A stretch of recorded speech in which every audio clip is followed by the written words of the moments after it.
तो दोस्तों आज हम लोग जिस कंपनी के बारे में एनालिसिस करने वाले हैं उसका नाम है एमएमटीसी लिमिटेड। आप इसको चार्ट को देखेंगे तो इसको चार्ट को देखने पर 52 वीक में तो इसमें काफी अच्छी तेजी नजर आ रही है, लेकिन अगर हम इसके पूरे चार्ट को देखते हैं, इसके कंप्लीट चार्ट को, तो आपको देखने को मिलेगा ये स्टॉक अपने ऊपर से नीचे की ओर टूटा है और टूट कर अभी एकदम नीचे आ गया था, लेकिन हाँ अब यहाँ से फिर से एक रैली बनाने को तैयार हो रहा है और आज इसने इंट्राडे में 20% से ज्यादा की क्लोजिंग भी दी है। तो यहाँ से रैली दिखाने के बाद ये क्या कर सकता है वो सब जानने से पहले एक बार हम इसकी फंडामेंटल एनालिसिस देख लेते हैं। तो दोस्तों कंपनी का नाम है एमएमटीसी लिमिटेड। 103 रुपए इसका मार्केट प्राइस है और इंट्राडे में इसने 20% का अपर सर्किट लगाया है। मार्केट कैप 15,390 करोड़ का है। स्टॉक पी 102 का है, काफी ज्यादा हाई है, यहाँ आपको समझना पड़ेगा।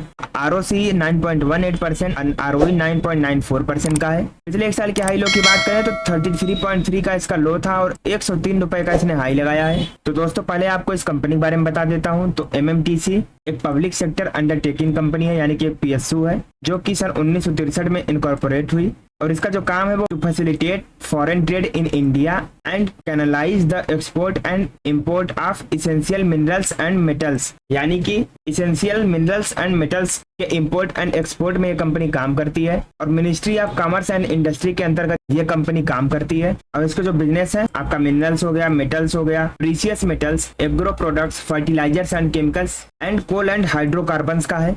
तो ये पिछले एक साल का यहाँ पे चार्ट देखने को मिलेगा। तो 52 वीक में यानी कि पिछले एक साल में तो ये कंपनी अच्छा काम कर रही है।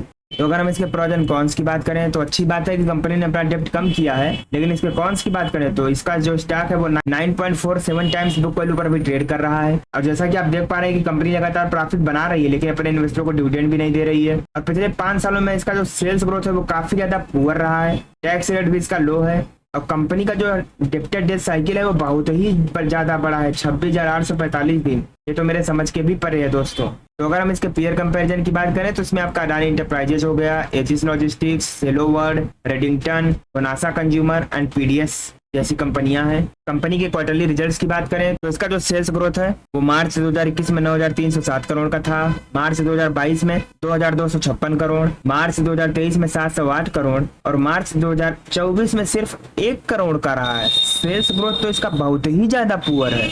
नेट प्रॉफिट की बात करें तो जहां मार्च 2021 में माइनस के 597 करोड़ का लॉस था, मार्च 2022 में 118 करोड़ का प्रॉफिट, मार्च 2023 में 10 करोड़ का प्रॉफिट और मार्च 2024 में 70 करोड़ का प्रॉफिट रहा। इसके लॉन्ग टर्म प्रॉफिट लॉस की बात करते हैं तो इसका जो सेल्स ग्रोथ है वो मार्च 2013 में 32,885 करोड़ का था, मार्च 2017 में 11,825 करोड़, मार्च 2021 में 30,000 करोड़ और मार्च 2024 में सिर्फ 5 करोड़ का इसका सेल्स रहा। यहाँ पर नंबर अचानक से इतने ड्रॉप कैसे हो सकते हैं? चलिए इसके नेट प्रॉफिट को देख लेते हैं।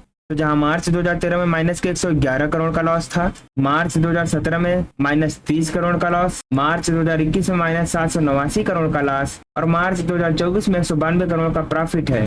अगर हम इसके स्टॉक प्राइस सीजीआर की बात करते हैं तो पिछले 10 सालों में कंपनी ने 7% की रेट से, पिछले 5 सालों में 38% की रेट से, पिछले 3 सालों में 28% की रेट से और पिछले 1 साल में 208% का रिटर्न दिया है। एमएमटीसी की अगर हम बोरोइंग्स की बात करते हैं तो जहां मार्च 2013 में 1679 करोड़ का लोन था, मार्च 2017 में 440 करोड़ हुआ, मार्च 2021 में 2,422 करोड़ और मार्च 2024 में घटकर 159 करोड़ का हुआ है। टोटल एसेट की बात करें तो जहां मार्च 2013 में 6,897 करोड़ का एसेट था, मार्च 2017 में 5,848 करोड़, मार्च 2021 में 5,474 करोड़ और मार्च 2024 में 3,687 करोड़ का टोटल एसेट देखने को मिला है। कंपनी के शेयर होल्डिंग पैटर्न की बात करें दोस्तों तो प्रमोटर्स की हिस्सेदारी जहां सितंबर 2021 में 89.93% थी, जून 2024 में भी 89.93% ही है। एफआईआईज की हिस्सेदारी 0.01% से बढ़कर 0.02% हो गई है। डीआईआईज की होल्डिंग 2.93% से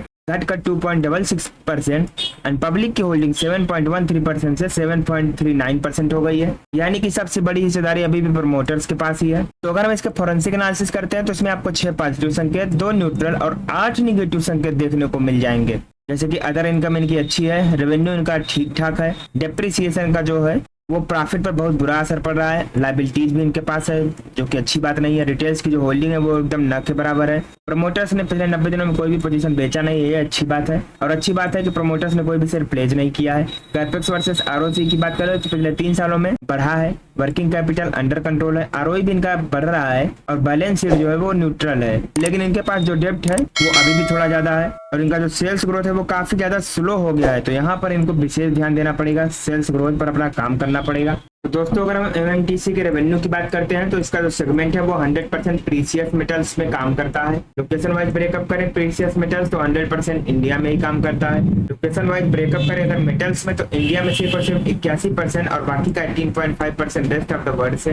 तो दोस्तों हम लोग वापस से इसके चार्ट पर आ चुके हैं और अगर हम यहाँ से अगर करंट में अगर हम इसका चार्ट देखते हैं तो अगर ये इस लेवल से यहाँ से आगे बढ़ता है तो जल्द ही ये 140 के लेवल पर ट्रेड करता नजर आएगा और उसके बाद फिर ये जल्द ही 170 के लेवल पर भी ट्रेड करता नजर आ सकता है। तो दोस्तों वैसे एमएमटीसी मुझे कुछ खास ऐसा पसंद नहीं आई। आपको ये कंपनी कैसी लगी कमेंट में जरूर बताइएगा।